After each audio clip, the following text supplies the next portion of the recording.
Hi hello नमस्कार सर्वांना. तुम्हा सर्वांचं पुन्हा एका नवीन व्हिडिओमध्ये अगदी मनापासून स्वागत आहे. तर आजचा व्हिडिओचा विषय सांगण्याची आवश्यकता आहे असं तर मला वाटत नाही, कारण तुम्हाला तर समजलंच असेल की आजचा व्हिडिओ आहे माझा ऑल टाईम असा फेवरेट पुलाव. तर या आधी पण आपल्या चॅनलवरती पुलावचा एक व्हिडिओ अपलोड केलेला आहे. तर यामध्ये फक्त एक दोन गोष्टी चेंजेस केल्या, एक दोन गोष्टींचा, तर बाकी वेगळं काही नाही असं. आणि तुम्ही म्हणाल की काय बाई सारखी पुलाव बनवते, कधीतरी भाजीपोळी पण बनवत जा की. तर भाजीपोळी पण आमच्या घरात बनवल्या जातेच नेहमी, पण पुलाव कसा आमचा ऑल टाईम सर्वांचाच फेवरेट आहे. त्यामुळे जेव्हा केव्हा सर्व भाज्या अवेलेबल असतात ना, त्यावेळेस नक्कीच आहे ना पुलाव हा बनवतेच मी. तर त्यासाठी मी ना इथे काही व्हेजिटेबल्स घेतले आहे, ज्यामध्ये आहे फ्लावर, टोमॅटो, घेवडा, बटाटा, कांदा आणि गाजर. सोबतच मसाल्यासाठी आहे हिरवी मिरची, लसूण आणि आलं. या व्यतिरिक्त दुसरे पॅकिंगचे मसाले आपण वापरणार नाही आहे. आणि फोडणीसाठी आहे इथे तेजपानं, काजू, कोथिंबीर आणि 5-6 लवंग घेतले आहे मी. तर लवंग आणि तेजपत्ता वापरण्याचं कारण असं की यामुळे ना पुलावचा सेंट खूप छान होतो त्यामुळे. तर सोबतच आहे इथे मलाई पनीर आणि विंटर स्पेशल आपला ग्रीन पीस. तर सर्वात पहिले आपण आहे ना हिरवी मिरची, लसूण आणि आलं छानपैकी असं बारीक करून घेऊया. तर इथे मी एका मिक्सरच्या भांड्यात हिरव्या मिरच्या, आलं आणि लसूण वाटून घेते. तर अशा प्रकारे सर्व मी वाटून घेतलंय. तर सर्वात आधी नेहमीप्रमाणे आपण काजू आणि पनीर फ्राय करून घेणार आहे. त्यासाठी कढईमध्ये 1 चमचा गावठी तूप घेतलं. तूप गरम झाल्यानंतर त्यामध्ये काजू फ्राय करून घेतले. एकदम गोल्डन ब्राऊन कलर होईपर्यंत असे क्रंची भाजून घ्यायचे. त्यानंतर काजू भाजून झाल्यानंतर मी इथे पनीर फ्राय करायला घेतलंय. तर जेव्हा केव्हा मी पुलाव बनवते ना, तेव्हा मी हे 2 पदार्थ म्हणजे पुलावमध्ये टाकतेच, कारण त्यामुळे ना खरंच पुलाव जबरदस्त लागतो टेस्टला. आणि पूर्ण सर्व व्हेजिटेबल आणि त्यात पनीर आणि काजूचं कॉम्बिनेशन म्हटल्यानंतर मग काय विचारायचंच नाही. तर इथे ना पनीर पण छान फ्राय करून घेतले मी. तर अशा पद्धतीने आणि उरलेलं सर्व तूप मी ह्या कुकरमध्ये घालून घेतलंय. तर आता आपण फोडणी करूया. फोडणीसाठी मी इथे थोडंसं 1 चमचा तूप भाजून घेतलंय आणि सोबत थोडंसं तेल. तर फोडणीसाठी इथे मोहरी, जिरे वापरूया आपण. 1 चमचा मोहरी, 1 चमचा जिरं आणि तेजपानं, सोबतच लवंग. तर एवढं पुरेसं आहे फोडणीसाठी. आणि सोबतच बारीक केलेला कांदा, मी हा बारीक म्हणजे खूप बारीक पण नाही केलेला, असा उभा चिरून घेतलेला होता. तर कांदा फ्राय होतोय तोपर्यंत आपण सर्व भाज्या व्यवस्थित धुवून घेऊया. तर पुलाव हा विषय म्हटलं की यामध्ये जेवढ्या काही भाज्या आपण वापरू ना तेवढं कमीच आहे. आणि मला पर्सनली व्हेज बिर्याणी म्हणा किंवा व्हेज पुलाव खूप आवडतं लहानपणापासूनच. तर मी एकदम आवडीने खाते, त्यामुळे भाज्या आहे ना मी भरभरून टाकत असते यामध्ये. तर इथे मी सर्व भाज्या छान अशा धुवून घेते. तोपर्यंत आपला कांदा पण व्यवस्थित फ्राय होईल. तर आता आपल्या भाज्या सर्व धुवून झाल्या आहे. आता फ्राय झालेल्या कांद्यामध्ये आपण जे मगाशी वाटण बनवून ठेवलेलं होतं तर ते पण व्यवस्थित मिक्स करून घेऊया. 1-2 मिनिटे छान ते पण तेलामध्ये आपण फ्राय करून घेऊ.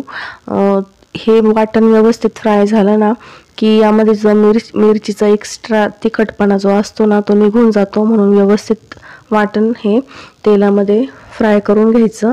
तर वाटण आपलं फ्राय झालेलं आहे. तर यामध्ये मी धुवून घेतलेल्या भाज्या सर्व टाकून घेते आणि आपण 1-2 मिनिट छान अशा ह्या वाटणामध्ये किंवा ह्या फोडणीमध्ये अशा व्यवस्थित परतून घेऊया. सोबतच इथे मी पुलावासाठी तांदूळ वगैरे सेपरेट काही भिजत ठेवलेलं नाही.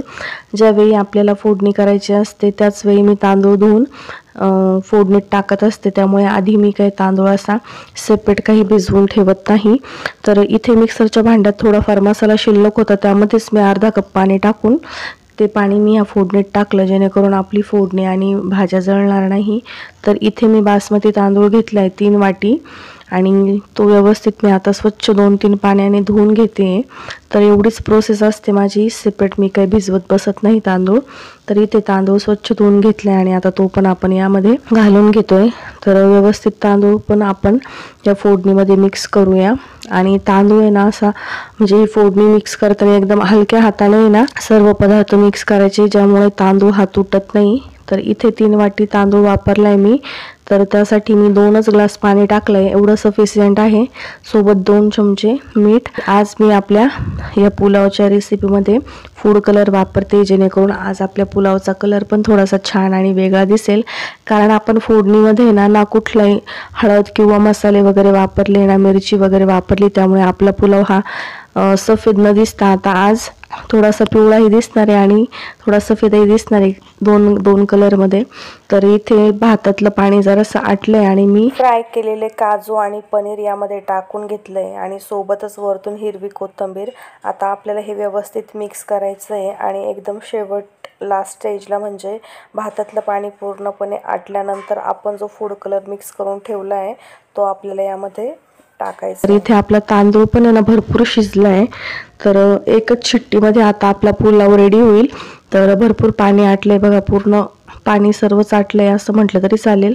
तर इथे मी सर्व फूड कलर यात टाकून घेतलाय. तर यानंतर आपण आहे ना एकच शिट्टी करून घेणार आहे कुकरची आणि त्यानंतर मी तुम्हाला दाखवते की पुलावचा कलर किती छान आलाय ते.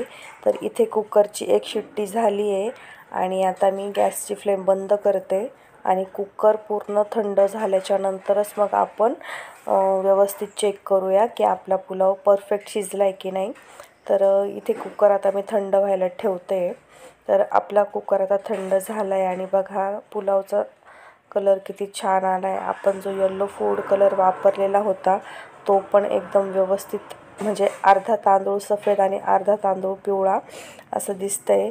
तर असं ताटात घेतल्यानंतर पण खायला खूप छान वाटतं आणि दिसायलाही तांदूळ खूप छान दिसतो बघा. पूर्ण एक एक तांदूळ असा सेपरेट झाला आहे. तर आता आपण सर्विंग बाउलमध्ये काढून घेऊया. तर अशा प्रकारे आपला व्हेजिटेबल विंटर स्पेशल पुलाव तयार आहे. नक्की कधीतरी माझ्याही पद्धतीने तुम्ही तुमच्या घरी ट्राय करून बघा आणि माझा व्हिडिओ आवडला असल्यास मला कमेंट करून सांगा. चॅनलवर नवीन असाल तर चॅनल सबस्क्राईब करून घ्या आणि बेल आयकॉन दाबायला अजिबात विसरू नका, म्हणजे माझ्या नवनवीन रेसिपीजचा तुम्हाला आनंद घेता येईल. तर भेटूया अशाच छानशा रेसिपीमध्ये. तोपर्यंत बाय.